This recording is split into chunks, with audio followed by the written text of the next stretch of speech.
जय गुरुदेव, जय माता जी, जय गायत्री माता। गुरुदेव और माता जी की सूक्ष्म उपस्थिति में गुरु गीता में वर्णित है, गुरु ही ईष्ट है, ईष्ट ही गुरु है। गुरु गीता के मंत्र शिष्यों के अंतर्मन को कयास कल्मश से मुक्त करते हैं।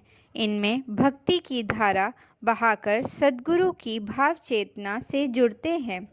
भविष्य का अंतर्मन जब तक कलुषित है, कलमश से लथपथ है, तब तक उसे सद्गुरु की सत्ता का सार्थक बोध नहीं हो पाता।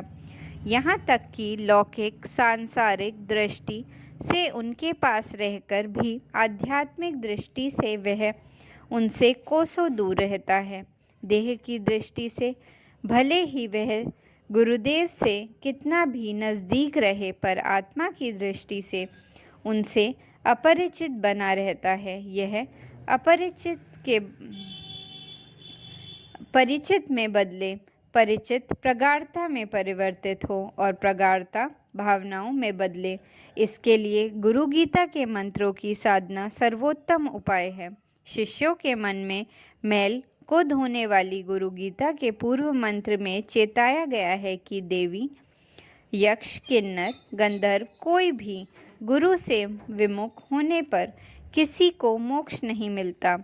भगवान शिव के वचन है कि गुरुदेव का ध्यान सभी तरह के आनंद का प्रदाता है। इससे सांसारिक सुखों के साथ मोक्ष की प्राप्ति भी होती है। इसलिए प्रत्येक शिष्य का यह पावन संकल्प होना चाहिए कि मैं अपने सद्गुरु का ध्यान करूँगा। ये सद्गुरुदेव ब्रह्मानंद का परम सुख देने वाले, द्वंद्वातीत एवं सभी भावों से परे हैं। हे प्रभु, नित्य शुद्ध निराभास निराकार एवं माया से परे हैं, उन्हें मेरा नित्य नमन है। अपने इन कृपालु सद्गुरु को किस भांति ध्याएं, किस तरह उनकी धारणा करें, इस साधना विधान को स्पष्ट करते हुए भगवान सदाशिव भगवती से कहते हैं, शिष्य धारणा करें। उसके हृदय कमल की कर्णिकाओं के बीच स्थित सिंहासन में गुरुदेव की दिव्य मूर्ति विराजमान है। ये इस दिव्य मूर्ति से शुभ्र चांदनी सा प्रकाश विकीर्ण हो रहा है। इन सद्गुरुदेव के एक हाथ में पुस्तक है, दूसरे हाथ में वर प्रदान करने की मुद्रा है। सद्गुरुदेव श्वेत वस्त्र पहने हुए हैं, उन्होंने श्वेत लेप धारण किया है। वे श्वेत पुष्प एवं मोतियों की माला से अलंकृत हैं। उनके दोनों नेत्रों से आनंद छलक रहा है। उनके वाम भाग में उनकी लीला सहचारी दिव्य शक्ति माँ विद्यमान है। ऐसे मधुमय मुस्कान बिखेरने वाले गुरुदेव का ध्यान करना चाहिए। गुरु गीता के इन मंत्रों में सद्गुरु के ध्यान की विशिष्ट विधि है। इस विधि का एक खास मकसद है जिसे ध्यान के सूक्ष्म ज्ञाता जान सकते हैं। जो ध्यान के अर्थ व सत्य से परिचित हैं, वे जानते हैं कि ध्यान मात्र एकाग्रता नहीं, यह आत्मशोधन की प्रक्रिया के साथ अपनी कल्पनाओं व कामनाओं के अनुसार भ्रमणीय ऊर्जा के नियंत्रण व नियोजन की विधि है। हमारी चाहत क्या है, इसी के अनुसार ध्यान का विधान तय किया जाता है। ध्यान के उग्र रूप शत्रु संहार के लिए होता है। ध्यान में राजस भाव की प्रगाढ़ता वैभव एवं समृद्धि देती है। ध्यान का परम सात्विक सौभाग्य रूप ज्ञान देने वाला होता है। गुरु गीता में वर्णित इस ध्यान विधि में सात्विक एवं राजस रूप का मिश्रित भाव है। गुरुदेव के श्वेत वस्त्र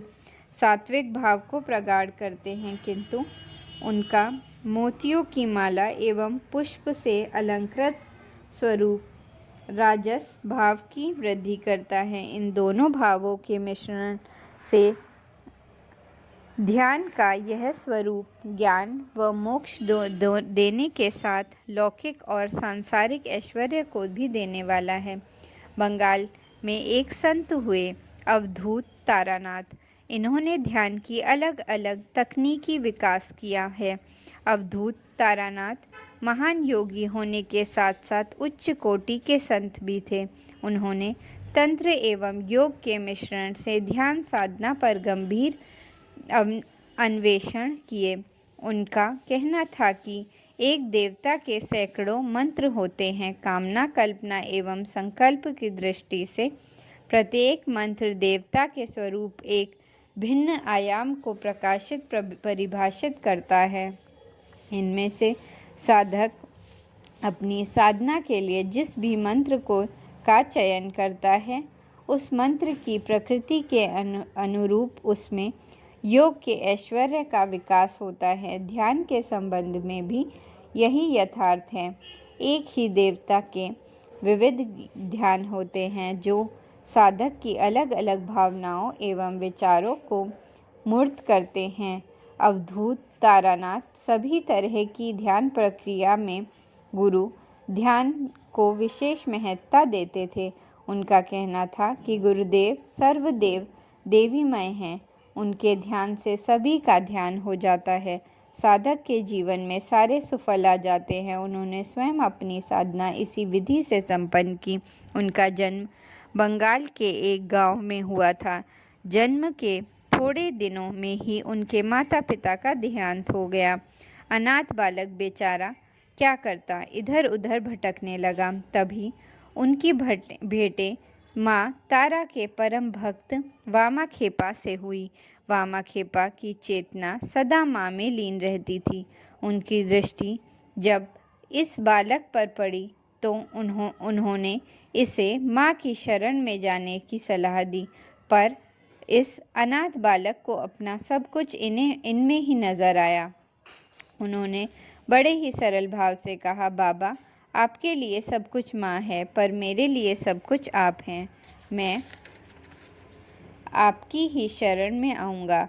बालक की इन भोली बातों पर वामखेपा हंस दिए, पर उस बालक ने वामखेपा को अपना गुरुदेव एवं इष्ट सब कुछ मान लिया। माँ तारा के मंदिर से थोड़ी दूर पर उसने अपनी साधना आरंभ कर दी। गुरु का ध्यान, उनका चिंतन एवं गुरु की सेवा, कर्म, विचार एवं भावनाओं का प्रवाह नित्य निरंतर सद्गुरु की दिशा में बह चला। वृत्तियों गुरुदेव में तदाकर होने लगी। एक कार्तिक पूर्णिमा की रात्रि को जब आकाश में पूर्ण चंद्र उदित था, अवधूत तारानाथ के अंतरंग में भी पूर्णिमा का चांद उदित हो गया। स्वयं वामाखेपा उनके अंतराकाश में हंस रहे थे। उनकी परावाणी के स्वर अवधूत तारानाथ के कण कण में समा रहे थे। बेटा, गुरु ही इष्ट है, इष्ट ही गुरु है।